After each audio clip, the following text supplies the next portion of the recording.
This week's video is sponsored by Squarespace, the all-in-one platform to build your perfect website.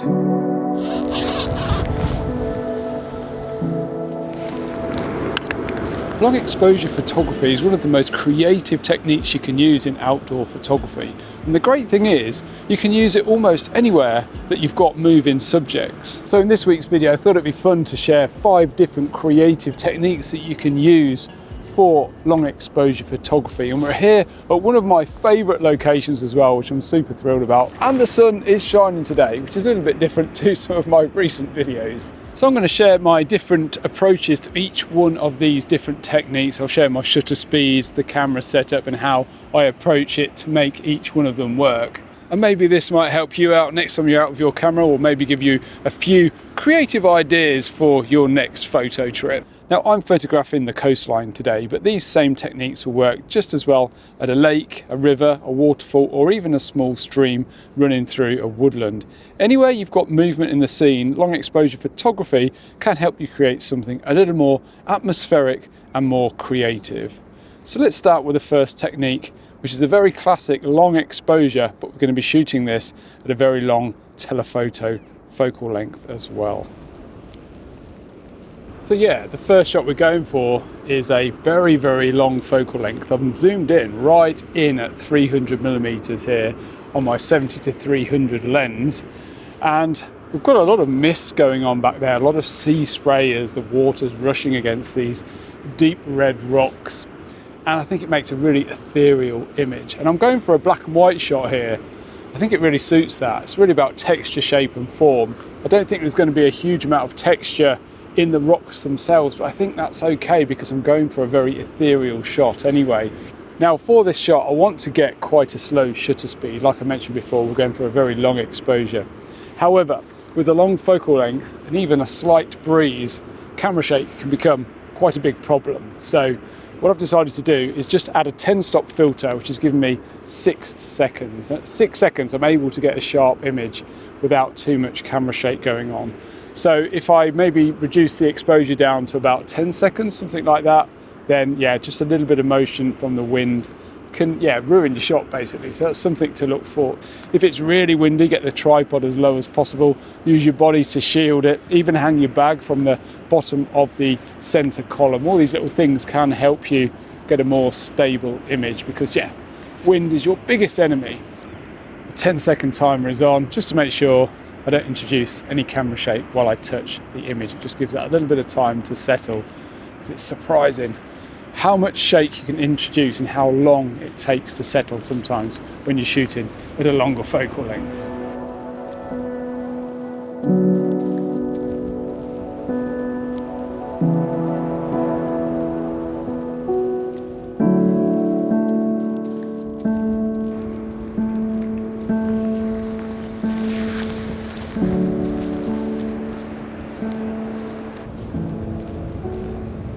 Found that the longer the focal length, typically with long exposures, the more likely you are to get camera shake. So the wider you are, the easier it is to do a very, very long exposure, like 60 seconds or even several minutes. But we're heading down to the corner here, but hopefully we can try a different technique.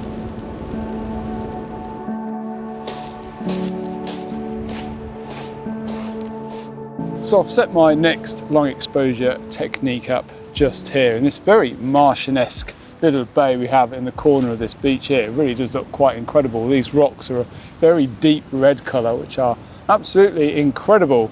Now, before we get onto this shot, I'd just like to take a moment to thank the sponsor of this week's video, which is Squarespace. So recently I've been updating some of my photo galleries on my website, and it always amazes me how quick and simple it is to do using Squarespace. Now, if you're unsure what Squarespace is, it's basically an online platform where you build your very own website. And they've got loads of amazing templates to choose from so you can get started straight away, and also more creative tools that can help you create something that's a little bit more unique to you. It's not just photo galleries though. You can set up a blog, an online store, or even a newsletter. Now, if you'd like to give it a try for yourself and set up your very own website, head over to squarespace.com for a free trial. And when you're ready to launch your site, go to squarespace.com/IANWORTH to save 10% off your first purchase of a website or domain, or you can use my offer code IANWORTH.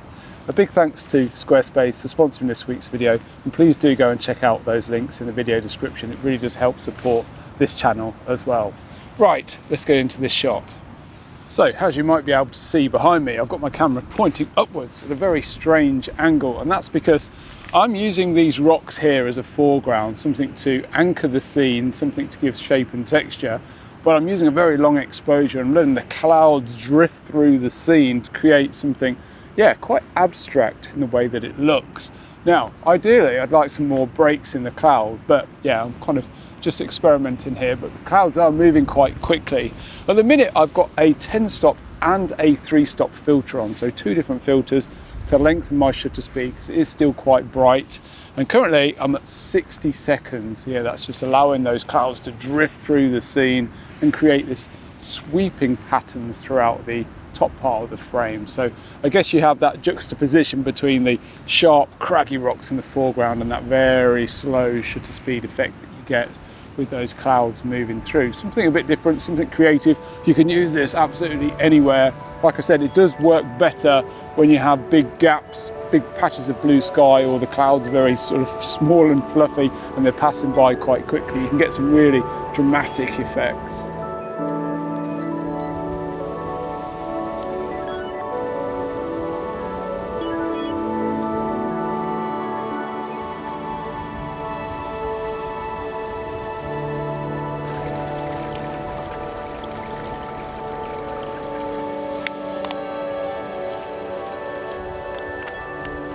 So in case you're wondering about the filters that I'm using Case Wolverine magnetic filters, which just literally clip on the front of the lens like that. You get a magnetic adapter ring that sits on the front of your lens. And yeah, they're super easy to use, you just clip them on. The set that I've got's got a 3-stop, a 6-stop and a 10-stop filter, and also a circular polarizer as well. So it's a really nice little set. This works great for my lenses. This is a 77mm kit. They come in a few different sizes. This is not sponsored. I've just been using Case for many years, and I think they're absolutely fantastic, and yeah, highly recommend them. So I thought I'd get really creative with this shot and do a bit of ICM photography. So if you've never tried ICM before, it basically stands for intentional camera movement. It's basically where we move the camera through the exposure to create the movement ourselves. So yeah, it's super fun. I highly recommend you giving it a try.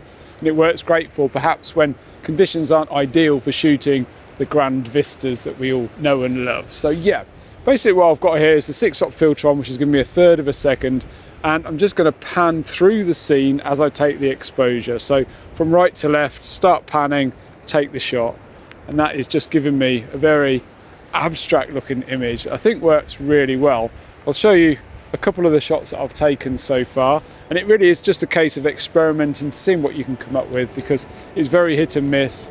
You never get the same results twice, but it is so much fun.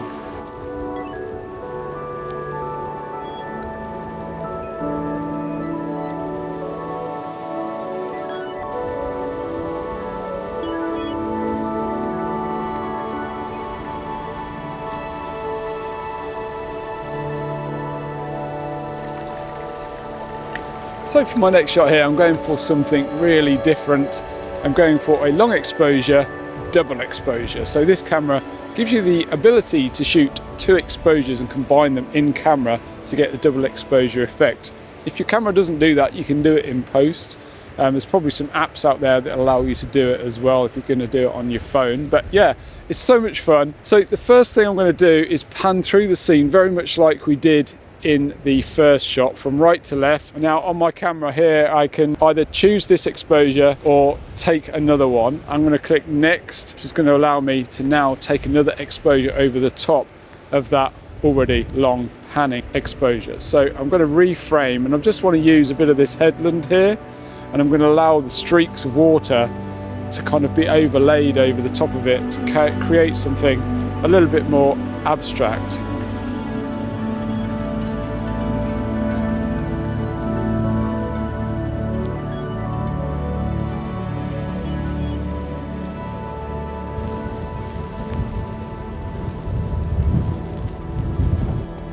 So I had to retreat back to the van for about 20 minutes because it started raining. I knew this weather wouldn't last. But we're back in the sand dunes again now, and I'm hopeful to make a shot for sunset using a long exposure. Something a little bit different to what we've done previously in this week's video. Woo! And that wind has got up.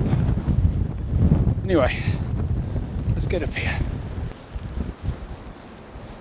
Wow, it's beautiful up here.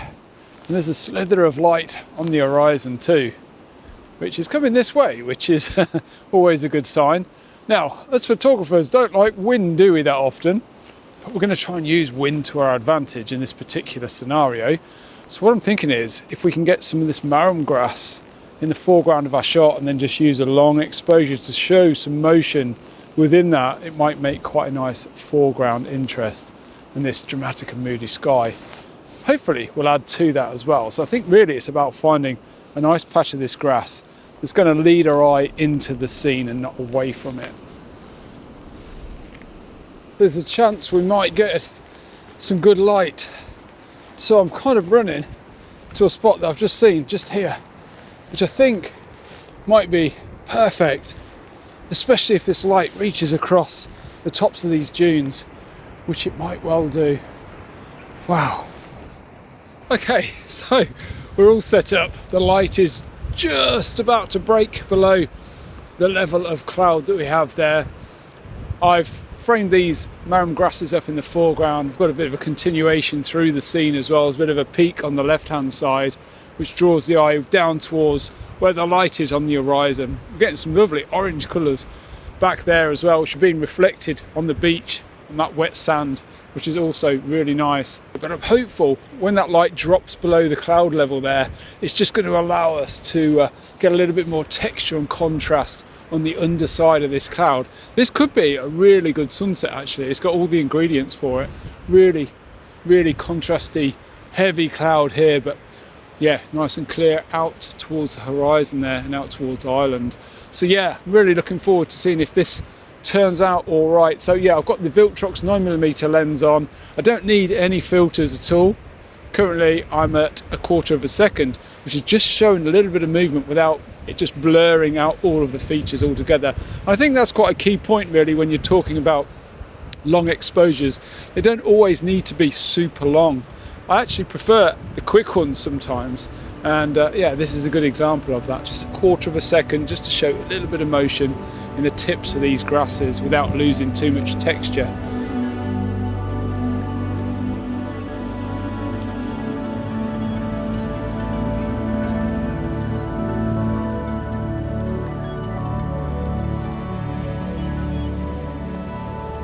Well, I'm not really sure what happened to the light there.